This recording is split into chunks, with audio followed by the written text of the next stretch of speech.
Assalamualaikum warahmatullahi wabarakatuh.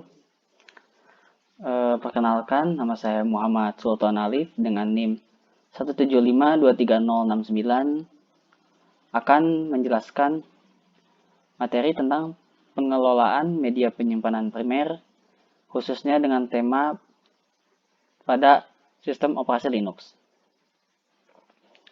Sebelum itu, saya akan menjelaskan apa sih itu media penyimpanan primer. Menurut blog Ensiklopedia Asli, media penyimpanan primer adalah media yang dapat diakses secara langsung oleh prosesor. Media penyimpanan primer ini terbagi menjadi dua, yaitu 1. RAM, Random Access Memory, dan ROM, Read Only Memory. RAM berfungsi sebagai tempat penyimpanan temporer atau sementara ketika perangkat menyala dan data belum disimpan pada hard disk. Sedangkan ROM berfungsi sebagai tempat eksekusi kode-kode booting dan sifatnya permanen. Walaupun si komputer itu mati, tapi kode tersebut akan tersimpan. Contohnya itu seperti BIOS. Nah, BIOS ini adalah sebuah kode-kode eksekusi yang memang dia tuh bawaan dari vendor-vendor yang memproduksi perangkat-perangkat tertentu seperti laptop ataupun komputer. Jadi sudah ditanam dari sananya itu. Nah, di sini ada pengelolaan media penyimpanan primer pada OS Linux. Nah, untuk pemakaian memori pada Linux dibagi menjadi 4. 1. Use RAM atau RAM yang dipakai. Jadi, misal ada RAM 8 GB. Nah, RAM 8 GB itu biasanya ada keterangan aplikasi ini menggunakan RAM 600 MB, terus aplikasi ini menggunakan RAM 200 MB, ataupun aplikasi ini menggunakan RAM 1 GB seperti itu. Nah, lalu ada cache RAM atau RAM yang dipakai sebagai tempat simpan sementara untuk aplikasi ketika sewaktu-waktu dieksekusi kembali. Nah, ketiga ada free RAM atau RAM yang tidak terpakai ya. Jadi misalnya 8 GB, di sana itu ada keterangan yang dipakai oleh beberapa aplikasi itu totalnya ada 4 GB, maka 4 GB-nya lagi berarti tidak terpakai gitu. Lalu yang terakhir ada swap atau memori tambahan menggunakan hard disk. Jadi ketika sebuah memori atau RAM itu mencapai pada batas maksimum dia, misalnya 8 GB, dan 8 GB-nya itu semua terpakai. Nah, untuk menambah performa itu, nah, akan dilakukan swap seperti itu. Nah, selain daripada yang tadi, pada OS Linux juga terkenal ada yang namanya demand paging.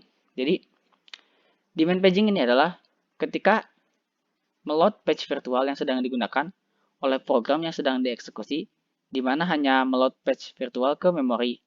Hanya ketika program dijalankan untuk menghemat memori fisik. Jadi, demand paging ini hanya dilakukan ketika program dijalankan. Jadi sangat efisien ya, tidak menghabiskan memori fisik berlebih seperti itu. Lalu swapping. Nah, swapping ini sangat terkenal pada sistem operasi Linux. Jadi, ketika si memori fisik tiba-tiba habis dan proses ingin memindahkan sebuah page ke memori, maka sistem operasi harus memutuskan apa yang harus dilakukan. Nah, tentunya sistem operasi harus melakukan pembagian yang adil menjadi page fisik dalam sistem. Di antaranya, proses yang ada bisa juga sistem operasi menghapus satu atau lebih page dari memori untuk membuat ruang atau memberi ruang untuk page baru yang dibawa ke memori. Nah, cara page virtual dipilih dari memori fisik berpengaruh pada efisiensi sistem. Nah, Linux menggunakan teknik paging agar adil dalam memilih page yang akan dihapus dari sistem. Nah, ini berarti setiap page memiliki usia sesuai dengan seberapa sering page itu diakses atau dipakai. Semakin sering sebuah page diakses, maka semakin mudah page tersebut. Nah, maka page yang tua itu akan di-swap atau sebagai kandidat keras untuk dilakukan swapping, seperti itu. Nah, di sini juga ada dalam sistem operasi Linux terdapat 3 cache dalam pengelolaan memori. Satu ada page cache.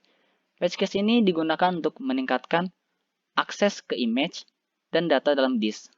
Saat dibaca dari disk, page di page cache. Lalu, jika page ini tidak dibutuhkan lagi pada suatu saat, tapi dibutuhkan lagi pada saat yang lain, patch ini dapat segera diambil dari patch cache. Seperti itu. Lalu 2, buffer cache.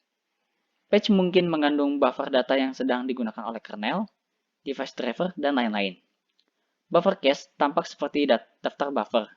Nah, contohnya ini seperti device driver membutuhkan buffer sekitar 256 byte. Adalah lebih cepat untuk mengambil buffer dari buffer cache daripada mengalokasikan patch fisik lalu kemudian memecahnya menjadi 256 byte buffer. Seperti itu. Lalu ada swap cache. Nah, hanya patch yang telah ditulis ditempatkan dalam swap file. Selama patch ini tidak mengalami perubahan setelah ditulis ke dalam swap file, maka saat berikutnya patch di swap out, tidak perlu menuliskan kembali jika patch telah ada di swap file. Nah, di sistem yang sering mengalami swap, ini dapat menghemat akses disk yang tidak perlu.